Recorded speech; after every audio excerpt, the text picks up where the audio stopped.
Hindi pa rin matukoy hanggang ngayon ng Federal Bureau of Investigation kung ano ang nag-udyok sa gunman para subukang patayin si dating United States President Donald Trump sa kanyang campaign rally sa Pennsylvania noong Hulyo. Sa pagsisiyasat ng federal investigators sa 5 taong online activity ng 20 anyos na si Thomas Matthew, wala silang nakitang ebidensya na nakapagsasabi na may nag-utos dito upang isagawa ang pag-atake.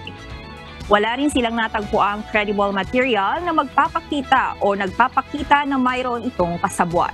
Samantala, naglabas ng ilang larawan ng FBI mula sa kanilang investigasyon kabilang na ang armas at backpack ng gunman na natagpuan sa kanyang sasakyan.